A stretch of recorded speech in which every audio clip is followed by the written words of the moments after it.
It's our first episode. Woohoo! Welcome to Babbling Brook. I'm your host, Babalwa Brook. Thank you so much for joining us. These have been recorded over a number of years, some more recent than others. I've picked this particular one as our premiere episode because it covers a little bit more of who I am and what I'm about as a person. And I will try to upload a few more different ones back to back, just so that you can maybe binge and get a hang of who I am as a person and the show itself. Join us on our Facebook group, Babbling Brook Podcast, to become a part of this community that we're trying to build. I also have a Patreon for special episodes and other things that I feel uncomfortable posting here.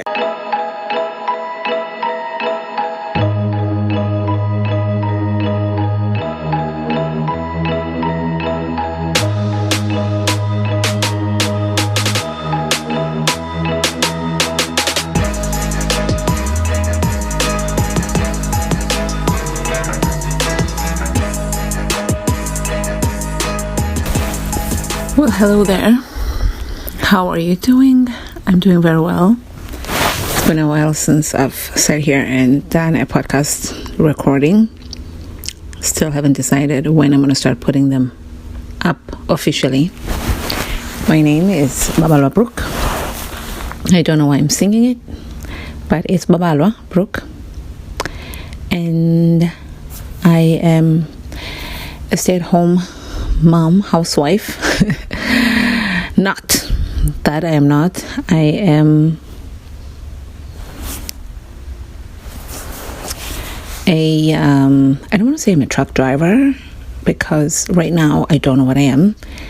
I'm staying at home. By home I mean I'm renting a little bit of a corner in a nice big house. And I think last time I did a recording was, oh my gosh, I have it here. It was February 26th. Wow. And today is April 30th, 2021. The reason I'm like, wow, is because so much has happened ever since. In March, my relationship ended with the previous and the only trucking company I had worked for and had worked with. I went to school through that trucking company, and it was the only trucking experience I had. It was enough though, because it was almost, it was 2 years. That didn't end beautifully. If it were up to me completely, I would have rather had things gone differently than they did. But is it always up to you? No. And of course, when you're the one that's paying somebody money, you kind of have the upper hand, in my opinion. Whoever has more money has the upper hand, in my humble opinion. I then moved out of the truck, because that's where I was living 24/7, 365. I moved out of there into an Airbnb type situation. I don't think I want to talk about that right now, but I just grabbed my phone and started recording, so I don't really have like a plan. But for as long as we're talking, let me just give you like a rough update on my life, I guess. So I went to Airbnb, stayed a couple of days, went to another Airbnb, stayed a little bit, and then I asked them if I could rent a room, not via Airbnb, but just like rent it. That way, hopefully it will be cheaper, and we worked out a deal, and the deal was incredible. It was better than I thought, because I over negotiated, thinking we're going to settle somewhere else, but they agreed. So that was nice. And then I kind of felt bad, and I wanted to pay them more. What? I had to bite my tongue and bite my wallet and not take out more money, because what was the point then of negotiating if you want to give somebody like a bonus? Then a couple of weeks into that month, I got a job offer to go to Washington and do trucking. So I took the job because they were going to fly me there. I'd never been flown anywhere by a job or anybody. I've always paid for my own flights. No, I have had people pay for my flights before, but not a job. And then they were like, we'll put you in a hotel for the month. I thought, why would these people pay for like somebody to stay in a hotel for a month? I don't know. But I was like, okay, like if you're gonna do it, I'll take it. So I wasn't really ready to truck at that point, but I took it because it just seemed different. I had already done 1 day's job, which was like 14 and a half hours, and I didn't even take like a break. It was a nightmare through a temp agency. I was supposed to drive to the middle of nowhere on Route 66, as if you're going to Arizona from California, and just before the border between Arizona and California. And it was just like a nightmare, dude. You're supposed to drive an hour from here to where I'm going to pick up the truck, and then drive from there to where I'm going to pick up a trailer, and then drive from there to where I'm going to pick up the load, and then drive from there to where I'm going to pick up another load and drop my load. So swap loads, and then bring back what they had. Oh my God. And do the same dance again. Drop the load, drop the trailer, drop the truck, and then drop myself. And then of course, when it was time to pay me, they short paid me by 6 hours. Like, they literally short paid me in America. And it was just like, nobody said anything. Like, it's normal. Like, somebody can just do that in America. In America, dude. The first world country. I'm from South Africa, in case you're wondering the accent. No, I'm not from the Caribbean. I'm from South Africa. And no, I'm not from Kenya or Nigeria, even though I'd love to visit. And I was just like, you don't do this in South Africa. Definitely you don't get away with it if you decide maybe you're going to do it. But it's not an experience I'm familiar with. And now I've lived in a third world country, second world country, and now a first world. Yeah, talk about working your way to the top or sleeping your way to the top, whichever comes first. So I was just like, are these people for real with this shit? So I messaged somebody and they were like, yeah, the customer says you got lost on your way to blah, blah, blah, blah, blah. All of these things were in Los Angeles until I had to drive towards the border. So yes, I got lost because your GPS was fucked. And when I called you about it, you were like, yeah, I don't use a GPS. It's fucked. I don't use it either. So you know this and you even admitted it. What the fuck is this? And I talked to the client who was responsible for this whole deal throughout the day, texting him. He knew everything that was going on. Now he authorized for somebody to pay me 6 hours of work short. Are you fucking joking? Like, it was beyond. Like, I was like, I can't. What alternate universe is this? So that definitely left a weird taste in my mouth. And I'm like, oh my God, and I'm all the way in Washington State. What if these people short pay me again? Somebody recommended this temp agency to me. So I went into it not expecting them to be weird, because I trust the guy who recommended. I mean, I guess I trust him, even though he was like, oh my God, give me your number. He took my number. His hands were shaking when he was taking my number. I was like, what's going on? And he never called. So I don't know, should I still trust him? What are we doing? He was, I don't know, dude, because we were just like friends. We used to just bump into each other in the laundry room and talk for hours while we're there. We talk about all kinds of things. He'd show me photos of his girlfriend of 2 years, and he'd go on vacation or whatever and show me all of those photos and videos and whatnot. So it was interesting that he didn't call. It was just weird. I still kind of I don't know where I'm going to bump into him again now, because I'm no longer at that company. And it probably wouldn't be a good idea for me to go there and do laundry. Even though, like, people don't know that I've been fired there, so I could just go and do laundry, I guess, until somebody finds out I'm fired. But I have a laundry room here where I live. Thank you very much. That's free. So I called the company, the temp agency, and I said, please, guys, can I have my money that I worked for? That's the contract that I have with you. The contract is that I sent them an email, because that's what you want to do. You want like a paper trail of some sort. So I said, I understand that you say the customer is coming up with excuses as to why they don't want to pay me, which is really sad. But my contract with you is I'm going to provide services and you're going to pay me. I've provided services for so many hours and I would like you to compensate me. You have another contract with the customer. That's between the two of you. You guys can figure that out. But I would like you to pay me. And I just arrived in Washington State, and the customer there loved me and I loved him. I love him. One of the best overall human beings I've met. And of course I didn't want to stay too long and find out another side of him that I'm not gonna like this guy that I thought were good but he never called. So I guess the customer was constantly telling them how much they love me, and the customer was telling me too. He'd be like, oh, I'm getting emotional now. I just haven't thought about him since I left. Just such a great guy, You don't think people like that exist, and then you feel like you've been sucker punched in the stomach when you meet one. And so I didn't realize this, but even though I was new with the temp agency, the customer was new with the temp agency too. So they paired me up with this new customer, new driver, new customer, and they sent me all the way to Washington. It was a new deal altogether.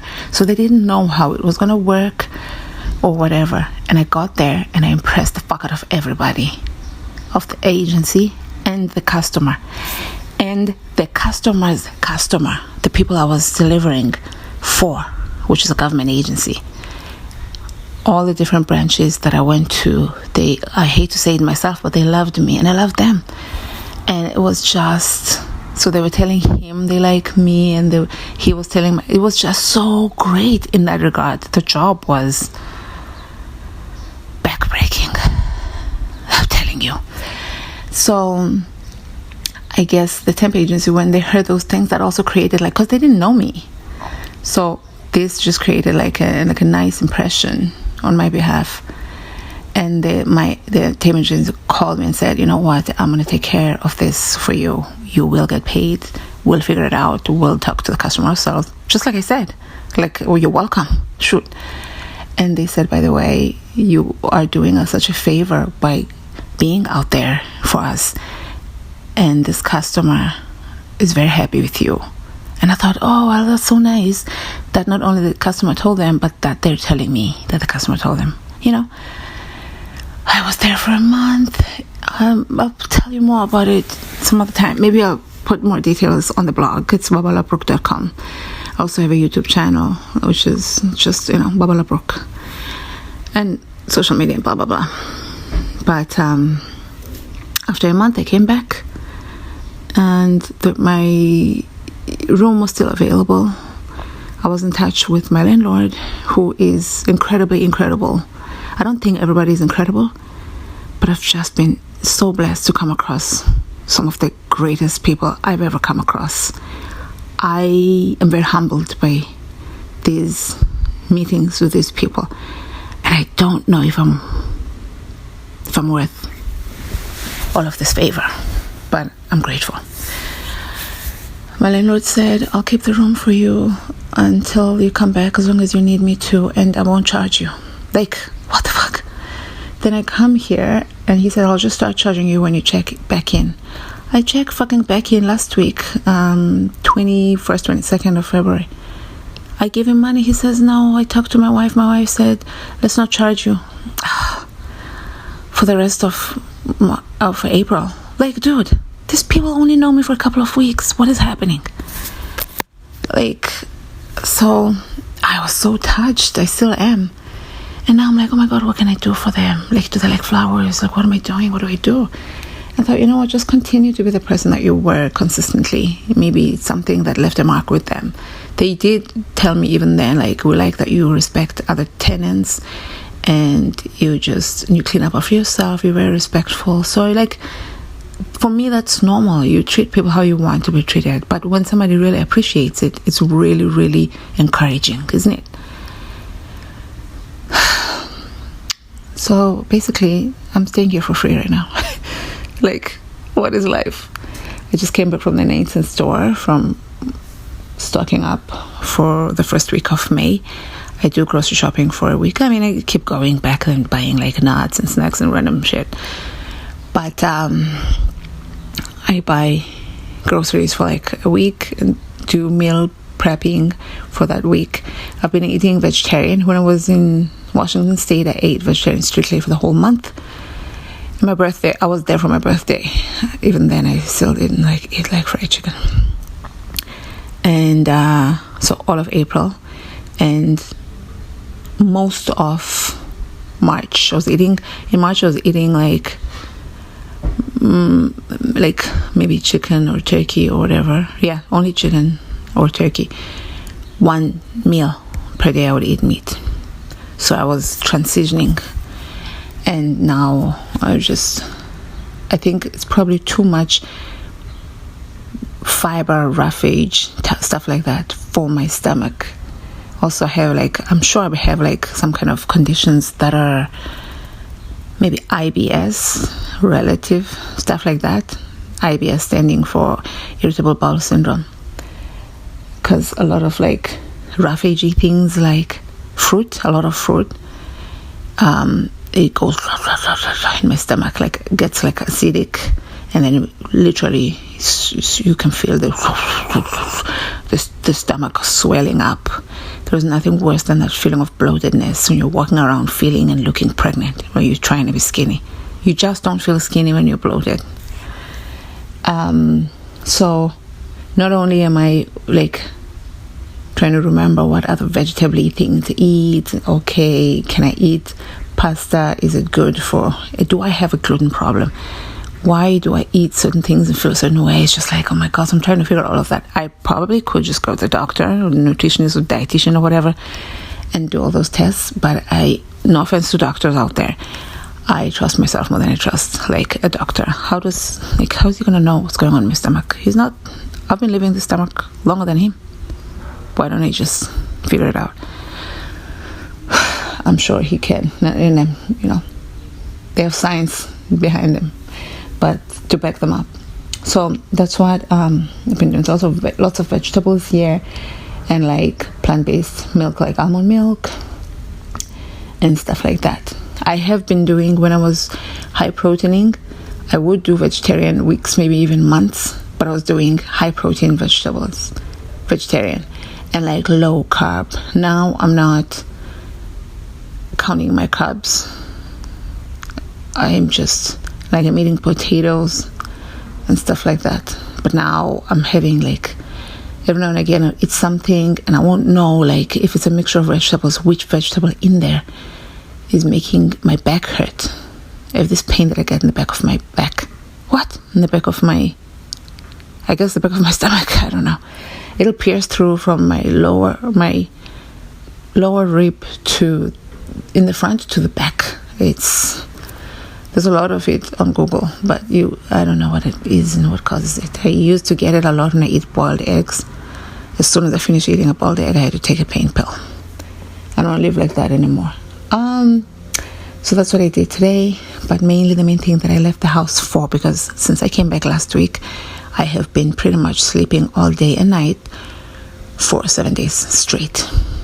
I was so happy when I found out the other day that it was the 29th, so that was yesterday when I found out it's only the 29th, and I've been back for a week, not 2 weeks, because I thought, from Monday, I thought it was a new week, which it was, but not for me like that. So I'm like, oh my gosh, thank God, I haven't been unproductive for 2 weeks, only for 1 week. The temp agency is like, are you available? We have a company, they want you to work tomorrow morning. I'm like, just a second. Like, don't be trying to manage me like the people that owned my soul. The reason I'm with a temp agency is because I don't want somebody to own my soul like that right now. Like, I'm still recovering from that experience. And now they're trying to act exactly like that. I'm like, oh, these people are going to get blocked just like the other guys. Like, I don't want to feel constrained, constricted, restrained, whatever those words are. I don't feel like somebody put me in a trunk of a vehicle and locked and throw away the key. That's how I felt when I was in that one relationship that I talk about a lot on my blog. I don't want to feel that way. So they'll be like, I'm not available this week. And somebody else will text me, what's your availability this week? I'm not available this week. Somebody else will text me on the same phone number. Like, they're all texting me from the same phone number. So that's interesting. What's your availability? I'm not available this week. I was like, oh my God. Like, I appreciate that they're not doing this because they're trying to get me money and make me money and get me jobs. They're doing this because they have customers who have maybe their drivers stand them up, and now they're contacting the temp agency to find somebody to fill in for that day or whatever. It's not for me. So they gave me phone numbers to customers, but I told them I'm not available this week, and I'm having people call me left, right, and center. So nobody's phones get picked up, of course, because, like I said, I'm not available this week. Right? Isn't that the beauty of working for a temp agency? You work part-time. You work when you want to, temporarily. You're not in a full-time contract where you owe anybody anything. I had somebody leave me a message at like after 10 p.m. Hey, can you... And it's 6 a.m. tomorrow. They want me to show up at a job at 6 a.m. They're calling me around 10 at night. Are you joking? So that didn't happen because, first of all, I'm not available this week. So, and secondly, please, people, don't call me fucking 10 p.m.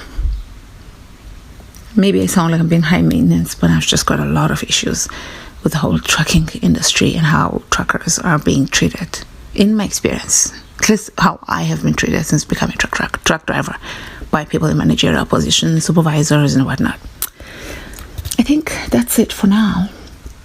I took my car to the mechanic and it cost a decent amount of money. 3 zeros. And there's a lot of other things that need to be taken care of with the car. I had a check engine light for months, maybe longer. And 2 days ago, it went away. After I made an appointment with a mechanic, it went away. So, of course, the problem's still there because it was there for a long time. And now the thing that they fixed is supposed to remove the check engine. But I can't tell because the light was not there when I got there. So that was fun. It's like a fun cherry on top to add to my situation. I'm gonna go ahead and put the food away now. It was just nice to sit here and away. Maybe I'll post this eventually, maybe I won't. But it's always good to have material. So yeah, let me put my groceries away. I'm gonna do my gratitude journal. Maybe I'll listen to a podcast, and maybe I'll listen to a podcast, but I definitely will watch a crime documentary if I can find a new episode, and I will watch. I've been watching First Dates and First Dates Hotel. Check that show out if you like to watch some kind of reality TV, people falling in love. They have Ireland version, they have London, they do New Zealand. I know London's not a country. And they do New Zealand and stuff like that. So it's a nice show. The show sets people write to the show, and then the show finds the most perfect people for each other. I don't know how they do it. They should hire the same people who set up people on first dates to set up people on Married at First Sight. So yeah, anywho, something I wanted to say about Married at First Sight, but we won't open that can of worms. Thank you very much for hanging out with me. I will talk to you some other time. Again, it's at Babala Brooke on all social media and babalabrooke.com on my blog. I will talk to you next time. Thanks. Bye.